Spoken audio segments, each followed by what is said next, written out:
안녕하세요. 성화 들려드리는 가브리엘라입니다.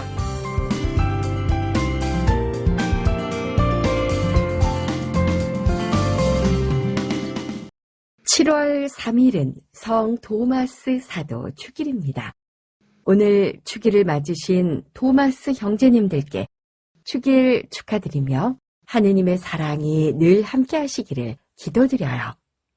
성화 들려드리는 가브리엘라에서는 성 도마스 사도 축일을 맞아 조반니 바티스타 치마 다 코넬리아노가 그린 성 마뇨 주교와 함께 있는 성 도마스의 불신이라는 작품을 소개해드리겠습니다. 조반니 바티스타 치마 다 코넬리아노라는 다소 긴 이름의 작가는 1459년 이탈리아의 코넬리아노에서 태어났고 주로 베네치아에서 작품 활동을 했습니다. 그는 바르톨로메 몬테냐의 제자였던 것으로 추정하고 있으며 조반니 벨리니의 영향도 받은 듯해요. 조금 전 이름이 다소 길다고 말씀드렸지요. 작가의 작품을 검색해보면 치마 다 코넬리아노라고 적혀 있기도 합니다. 치마 작가는 제단화를 30여 개 정도 남겼는데요. 대부분 자신이 태어난 코넬리아노 주변의 목가적인 풍경을 배경으로 그렸습니다. 미술 평론가들은 작가가 자신의 작품 속에 맑고 따뜻한 색채, 뚜렷하게 정의된 공간 배열, 목가적인 풍경을 담아냈다고 평가하고 있습니다. 치마 작가는 이 스타일을 일찍부터 발전시켜 죽을 때까지 고수했던 것으로 알려져 있습니다. 이제부터 작품을 들여다볼 텐데요. 오늘 복음인 요한복음 20장 24절부터 29절까지의 말씀을 떠올리며 함께 보겠습니다. 성경에서는 토마스가 예수님의 옆구리 상처에 정말 손을 넣었는지 설명하고 있지는 않지요. 하지만 화가들은 토마스의 의심이라는 주제로 표현할 때 몇 가지 유형으로 나눠서 표현하곤 했습니다. 먼저 예수님이 다른 한 손으로 직접 옷깃을 걷어내는 장면, 또 예수님이 자신의 옆구리 상처를 손으로 가리켜 보이는 장면, 그리고 예수님이 토마스의 손을 자신의 옆구리 상처 속으로 집어넣도록 잡아당기는 듯한 장면 등입니다. 치마 다 코넬리아노는 예수님의 부활을 의심하는 토마스에게 예수님께서 가슴의 상처를 보여주시며 토마스가 직접 옆구리 상처에 손을 넣어보도록 하는 장면을 판넬 위에 표현하고 있습니다. 이 장면은 제자들이 유다인들이 무서워서 예루살렘의 어떤 방에 모여 문을 잠그고 있을 때 나타나셨다는 성경의 기록대로 밀폐된 방 안이 아닙니다. 뒷배경이 탁 트인 전원에다 환하면서도 평화로운 기운이 깃들어 있는 현관에서 일어나고 있는데요. 코넬리아노는 이렇게 르네상스 시대 베네치아 미술의 하나를 잘 드러내고 있습니다. 이것은 바로 성경 내용을 자연 풍경을 배경으로 평범한 일상 속에서 벌어지는 것처럼 나타내는 거죠. 그림을 더 들여다볼게요. 예수님께서는 커다란 개선문 형태의 아치형 현관 중앙에 서 계십니다. 예수님의 모습을 보면 화사한 빛이 예수님의 온 몸을 감싸고 돌아 부드러움과 우아함을 느낄 수 있지요. 예수님의 하얀색 수의는 죽음을 뜻합니다. 하지만 개선문은 승리를 나타내죠. 아치 형태의 문 앞에 서 계신 예수님은 부활의 영광과 승리를 보여주고 있으십니다. 부활한 승리자의 모습으로 위풍당당하게 나타날 수도 있었지만 작가는 그림에서 자애로운 표정으로 토마스와 마주하고 있는 모습으로 그려내고 있어요. 예수님은 토마스의 손을 잡고 당신의 옆구리에 난 상처에 손가락을 넣어보게 하십니다. 시선을 예수님의 왼쪽 손등과 발등으로 옮겨보시겠어요? 십자가의 흔적인 못자국이 선명하게 드러나 보이지요? 이제 시선을 예수님의 왼쪽에 있는 도마스로 옮겨가 보겠습니다.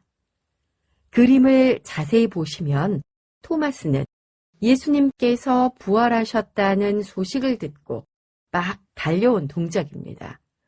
얼마나 급하게 확인하고 싶었으면은 자신의 오른발을 제자리에 들여놓기도 전에 몸을 약간 굽혀서 예수님의 상처에 손가락을 넣고 있습니다. 토마스는 손가락을 예수님의 옆구리에 댄 채 고개를 들고 예수님을 쳐다보고 있어요. 그의 약한 믿음으로 예수님의 부활이 실제인지 확신이 들지 않았겠지요. 예수님의 얼굴을 바라봅니다. 이에 예수님께서는 너는 나를 보고서야 믿느냐 하시며 보지 않고도 믿는 믿음의 자세에 대해 말씀하십니다. 자, 이제 시선을 예수님의 오른쪽으로 옮겨보세요. 이 광경을 지켜보고 있는 오르데초의 성 마뇨 주교도 토마스만큼이나 진지한 표정입니다. 그림에서 작가는 예수님께서 나약하고 우유부단한 믿음으로 불신과 의혹에 사로잡힌 제자를 올바른 길로 인도할 수 있도록 모든 것을 베풀어주는 사랑이 가득한 눈으로 바라보고 계신 모습을 표현하고 있습니다. 오늘 성화 들려드리는 가브리엘라에서는 여러분과 함께 조반니 바티스타 치마 다 코넬리아노가 그린 성 마뇨 주교와 함께 있는 성 토마스의 불신이라는 작품을 감상했습니다. 오늘 토마스 사도 축일을 맞아 가톨릭 평화신문 미주 지사장이신 조재형 가브리엘 신부님의 말씀을 옮겨볼게요. 함께 묵상하면 좋겠습니다. 토마스 사도는 시류에 편승해서 부화뇌동하는 사람은 아니었습니다. 토마스 사도는 다른 이들의 말을 따르기보다는 자신의 신념과 확신을 중요하게 생각했습니다. 그러나 자신이 받아들인 것에 대해서는 목숨을 바치는 뜨거운 열정을 가졌습니다. 성서는 토마스 사도와 관련해서 우리들의 믿음에 관한 이야기를 전해주고 있습니다. 다른 제자들은 부활하신 예수님을 만났습니다.